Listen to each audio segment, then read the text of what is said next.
Good evening. I'd like to call this meeting of the Lancaster Social Equity Commission to order. Commissioners, sorry. Assistant City Clerk, can you call the roll, please? Commissioners Carter, absent. Davis, absent. Deloche, Present. Glosson Harvey, absent. Sanchez, Present. Underwood, absent. Williams, absent. We do not have a quorum. Okay. So at this time, we're going to skip the invocation. Mrs. Commissioner Sanchez, can you lead us in the Pledge of Allegiance?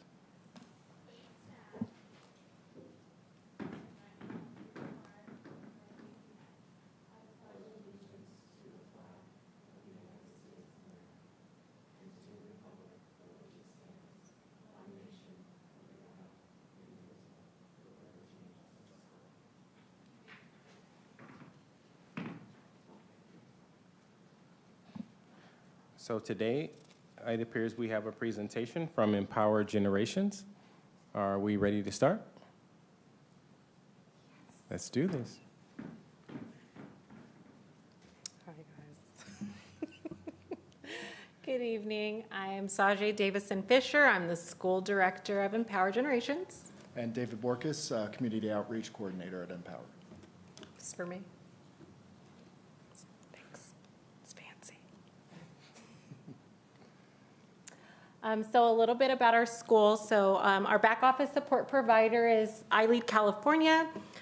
We believe in making sure that our learners are equipped at the end of their time at Empower Generations to really have these 4 learner outcomes. So our mission is that we are free to think and inspired to lead, and then they would have these 4 learning outcomes. So one, that they would just be lifelong learners, that they would be self-directed, that they're empathetic citizen, and that they just have caring nature for others, that they're authentic, and that they're able to really use their gifts to use in the world, and then that they're design thinkers, and that we are really creating problem solvers.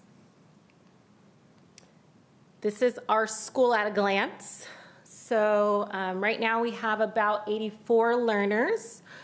We have 11 staff. So our program, we'll talk a little bit more about it, is an independent study program. And so right now we have 2 guides, which are our teachers. We serve kids that our students are in 9th through 12th grade, but they can be aged 14 through 24.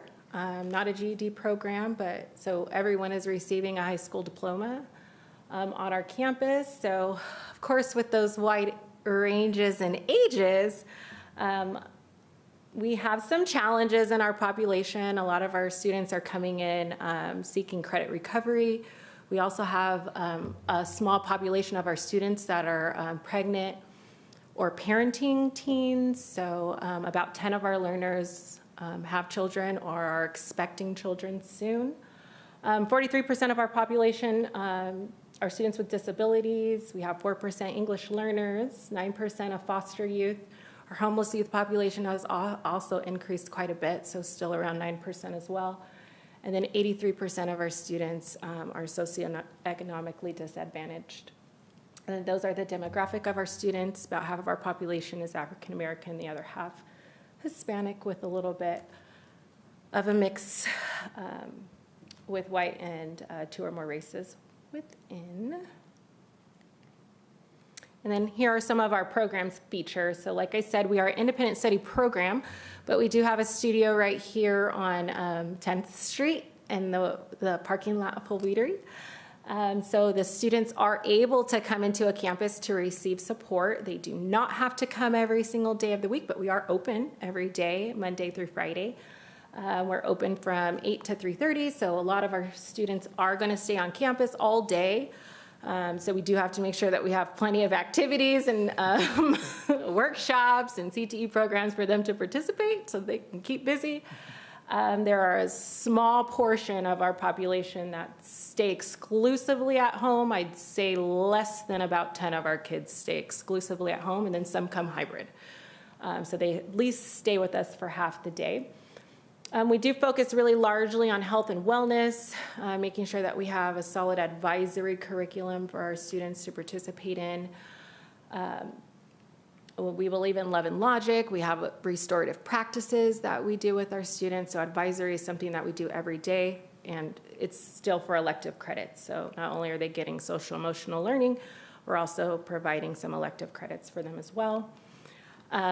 We are piloting some CTE programs, which I'm going to get into in just a little bit. The really unique thing about, and I'll look at some I'll show you some resources that we're looking for, but we do have a salon in our facility. It's a full salon that has chairs and a sink, everything that you need to be a barber, an esthetician. So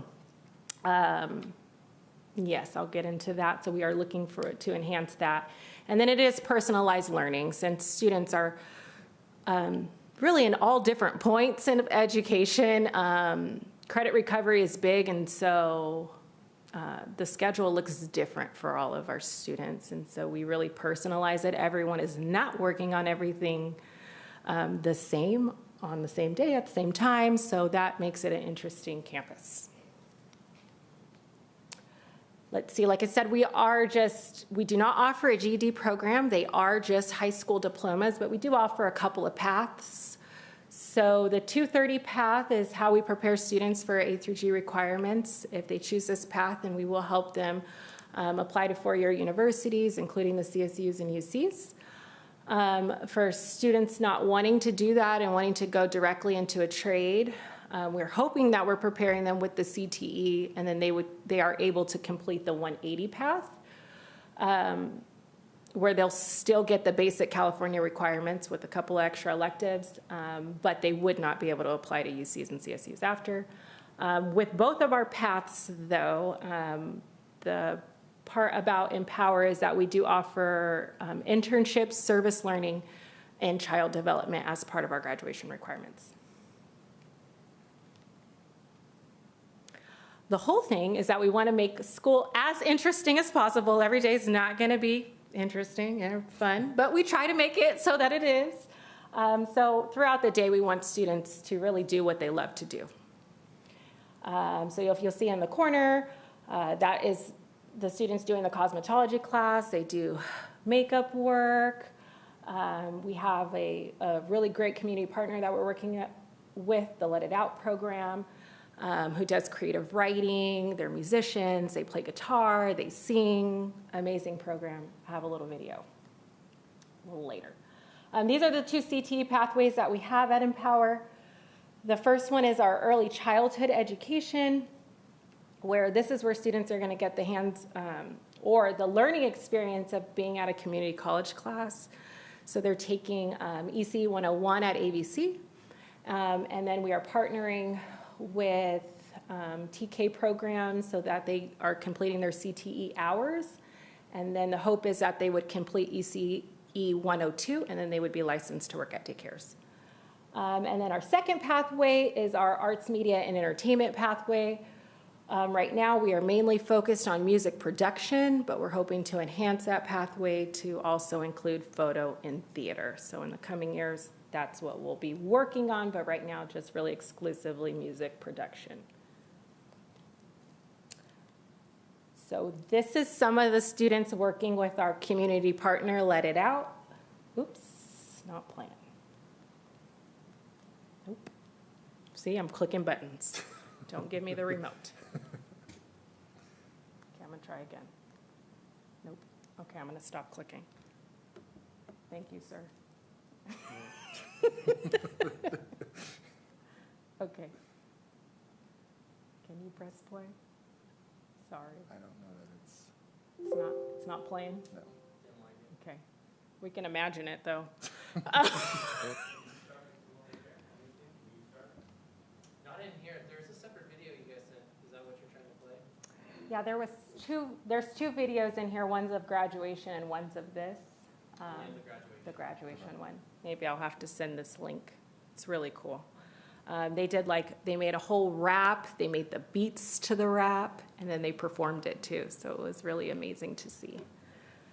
I can't rap, or else I'd give you a demo, but you don't want that.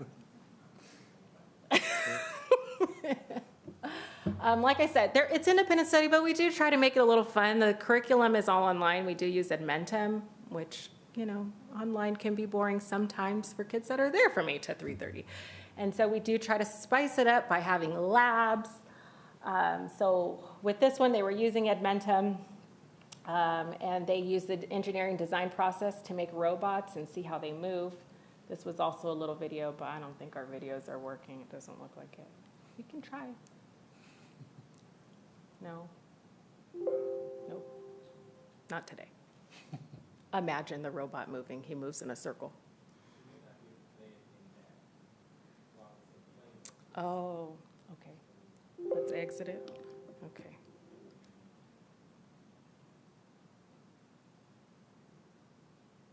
I thought I linked it to my drive. See, I didn't do it right.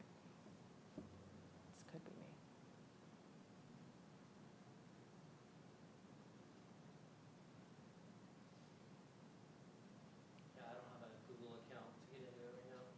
Sorry.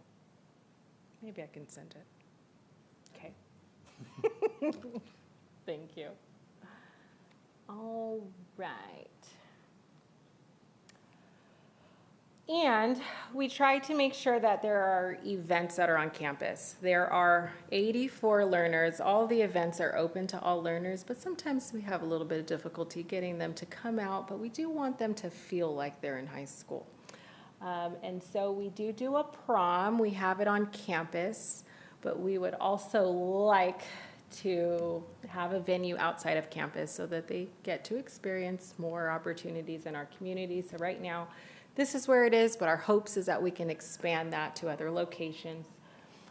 And it's open to all students, 9th through 12th grade. You can bring a friend. It was fun. This one was a night in Paris. So we decorated it that way. We do like to have senior pictures. This is a great time where they get to, I guess some of them don't even think that they should be in this place, don't think that they're ever going to get to this place. So it was amazing to see.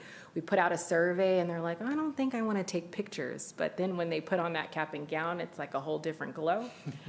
And so we had 17 graduates last year. 16 of them took senior photos. So we partnered with an organization in Palmdale. She came out and took all the senior photos and prepared a website for them.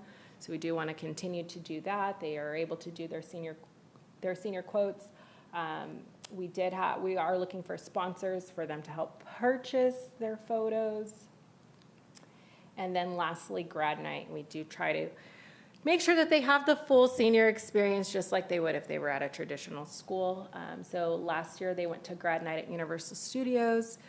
But 83% of our students have socioeconomic problems, and so some of these expenses are really, really tough for them. And so we did have to do a lot of fundraising to be able to go to grad night. We did partner with one of our sister schools in Santa Clarita. They wrote their bus, but they worked really hard to do a lot of fundraising opportunities to be able to go here.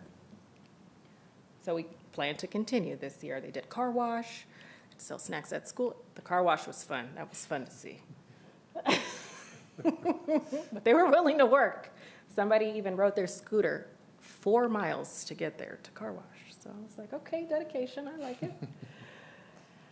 So these are some community resources that we are always looking for. David has just jumped on board to Empower Generations. This is his first year here, but he is just boots on the ground in the community, trying to get us community partnerships so that we can bring those resources into our campus. We're looking for mental health and wellness referrals. We are looking for self-esteem workshops, healthy relationships, parenting workshops, some resources for our foster and unhoused youth, and still cosmetologists that are able to do those workshops in our salon. Oh. And then I think we have a separate grad video if you would like to. It's just a little snippet. It was like 4 minutes, but I thought that was too long. So I condensed it to a minute.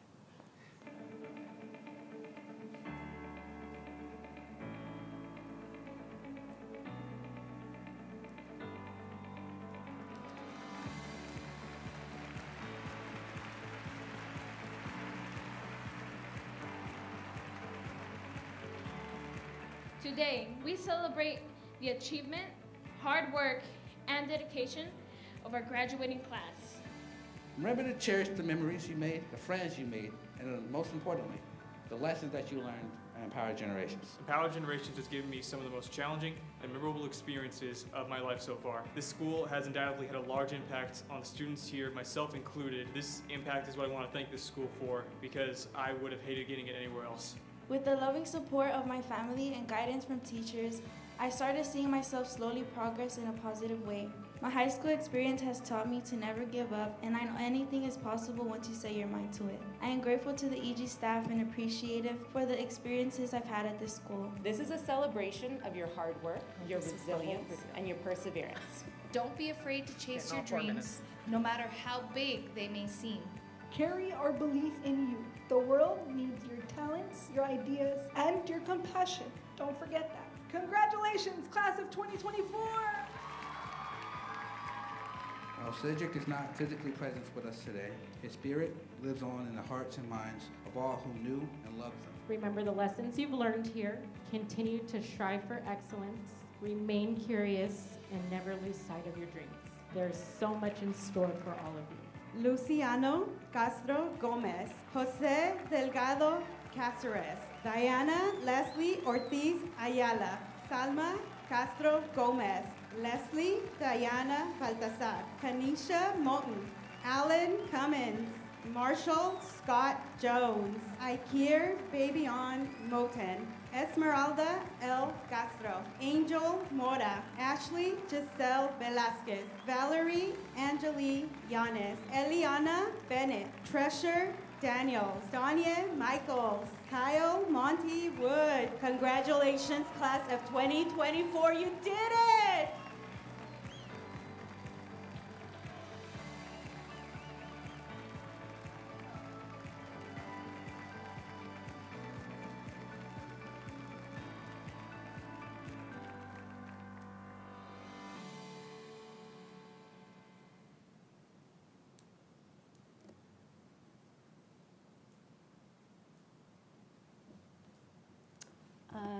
One more slide up.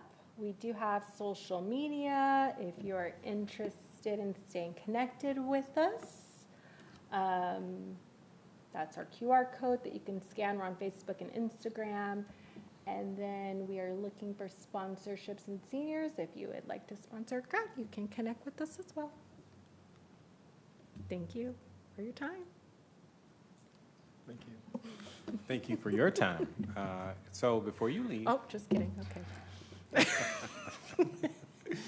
So before we leave, we'd like to just be proud of you and the work that you guys are doing. I learned a lot in your presentation, so thank you for doing it. I learned that you guys were a part of iLead. I didn't know that. So you're a subsidiary of iLead. So yes, I'm amazed at the work that you're doing with what you have. So as an educator, it makes me proud to see all the things that the love that you're putting into the system. So I had some of my questions were answered. We got the CTE, the salon.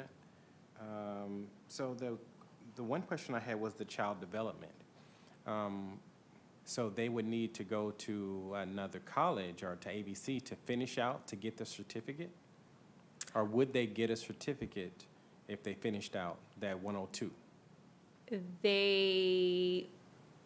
So child development is one of our requirements. So that is, every student will get child development. We do that through Edmentum. The ECE program, they get 5 child development credits. They get 5 service learning credits, so 10 credits for that. And then they get 3 college credits. And then they get a certificate if they do the 102. Yes. That's the licensed daycare certificate. Is that what you're asking? Yes, ma'am. I'm sorry. Yes, ma'am. I'm just wondering, is there a reason why you haven't put it together so that it guarantees that they get it? It's I heard a lot of semesters to not get the certificate. You're right. If I make them take the 102, we're working on it. This is the first year of rollout, so the only option is for them to take the 101. My hope is that they would love it so much that they would automatically take the 102. And then they would be our CTE completers. So the goal is that they stay with the program, and then we would go ahead and make sure that they do the 102.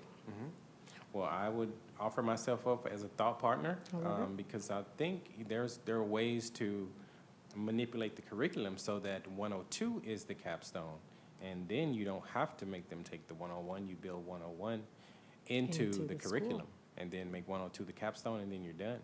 I like it. So I like that thought partner. I'll take you up on that offer. please. And I think for me, recommendations would be to get a culinary arts program because that cake needed help. It had 2 things on it. So culinary arts would be great. And We had a little culinary arts program. Maybe my thought partner can continue our thought. It's really hard. They're like little fairies to find a licensed cosmetologist who's also a teacher and a culinary chef who's also a teacher. Who Are you a wants to chef? work. No, ma'am. I have one. I have one, but I'm not a chef. No. And I think the last thing before I give it over to Commissioner Sanchez was in that graduation, it looked emotional. Were you able to hold it together? Barely. You saw the shakiness in my voice, did, huh? I did. They couldn't. They could have picked a better sound bite, I think. Okay. They did that on purpose. I think so. Director. Thank you again. Thank you. Great presentation. I love what you guys are doing. It always makes me happy to see youth succeed. One of my questions is, how long is, or how can I ask it? So for your older people past 18, like is there a certain amount of years that they have to complete the program, or how does it work? They are able to stay until they're 24. The goal is for them not to stay until they're 24. If I can do anything to help that, what I was noticing before, I just joined Empower Generations in November of last year, and in the past, I think students may have been sitting there and only getting a couple of credits at a time. So I'm really trying my best to ensure that people are taking full-time loads and getting full-time credits so that they're not there for an extended period of time, and really making sure that we can take a look at post-secondary plans so that they can be on the right path at the beginning. And then just really trying to honor in getting, like, you know, some of the students have been to multiple schools, so chasing down records is sometimes hard, but just making sure that we have a full account of everything they do and try to honor the credits that we can honor. So the goal is not to make them stay as long as they can. If they're over 18 and they've had some gap in enrollment, they do have to join the WIOA program, and then they do have to do some work. So Then you answered most of my other questions, but I guess my last question is, what is your ask for the city of Lancaster or from us as commissioners? I know you want sponsors and people to sponsor workshops as well, but what is something else you would like from us? My ask is that you can point me in the direction of any community partners that would be willing to join a partnership with Empower Generations. Obviously, we just want services for our students and to make sure that, you know, they have the best chance for success, I think, would be my ask. And my thought partner. Second ask. Thank you so much for your presentation. Thank you. I have a question. I forgot the stat, but a lot of the students have disability. So my question is it more physical disability or mental? And with that being said, do you have a specialized curriculum for those students? No, we have it's a wide range. So we'll see SLD. There are some people that just exclusively have speech. Mental health, I would say some people have counseling services, but the majority of those students, I'm thinking counseling service is just outside for just all students. But we're a full inclusion program, and so we don't have any SDC classrooms. our ed specialist pushes into the classrooms to support. So that's why for us, having those hands-on activities, making sure that we have labs, making sure that we have workshops, that's why it's so vitally important that we're doing that. So they're not just in one modality all day. So we try to make sure that we're spicing it up a little bit. And then this year we've tried, based off of map testing, to kind of force intervention. I don't want to say force, but it is kind of forced.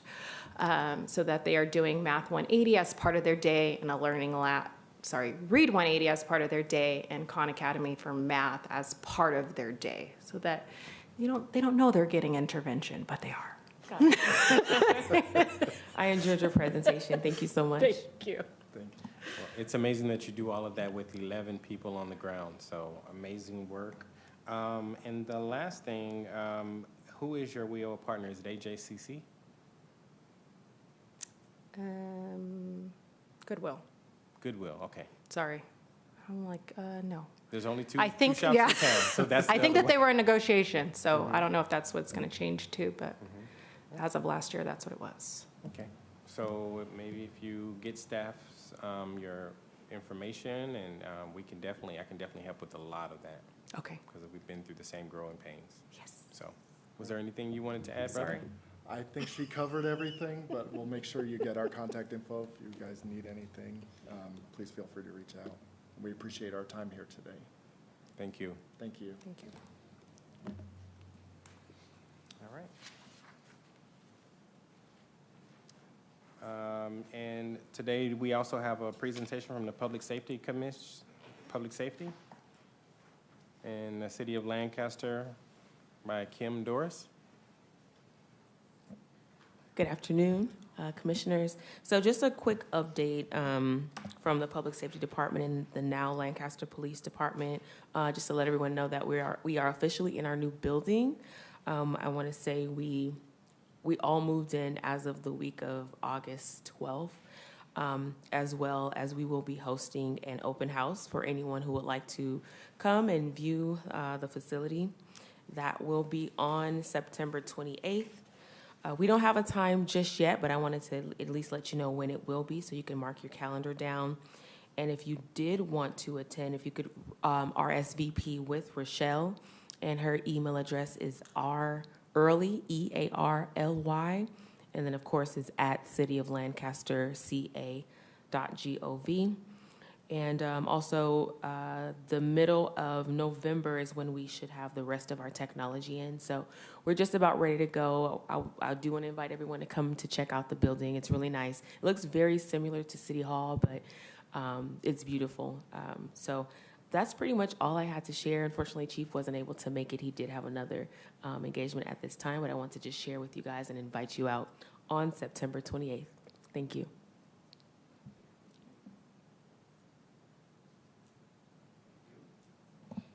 Thank you. Are there any updates or reports from the commission or deputy mayor? I don't really have much. There was an event called Game Changer that we went to earlier this week. Commissioner Sanchez was there as well. If you'd like to speak on that a little bit. I don't really have any additional updates, but I'll pass it over to Commissioner Sanchez on that.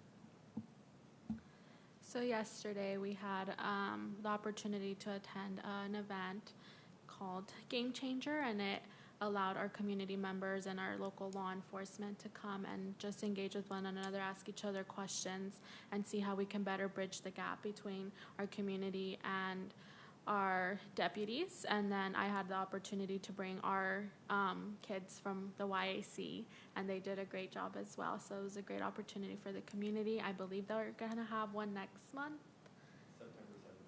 On September 17th. So I highly recommend everyone to join the next one.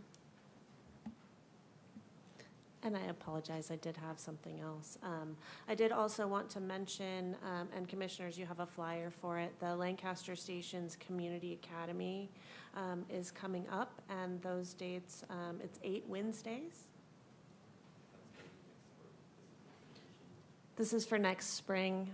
It's the information, the dates are going to be for April 3rd to May 22nd next spring. So does the flyer need to be updated? It has 2024.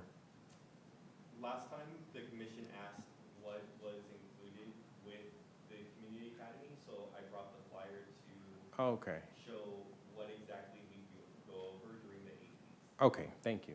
So we will be having one. Lancaster hosted it during the spring and Palmdale does fall. Okay, thank you. Sorry about that. Sorry.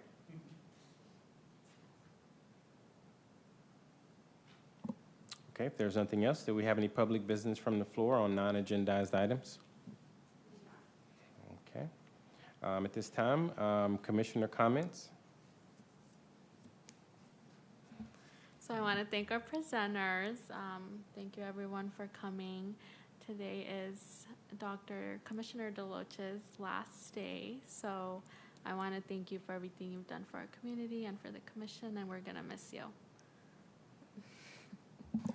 Thank you so much, Commissioner Sanchez. I appreciate it, and I have appreciated the work that I've done with the city of Lancaster. I look forward to the work that you guys continue, and I'll be watching and looking for other opportunities to serve in the city if some come available. But it has been a pleasure and an honor, and I want to say thank you. So with that, if there's nothing else, this meeting stands in adjournment until September the 18th.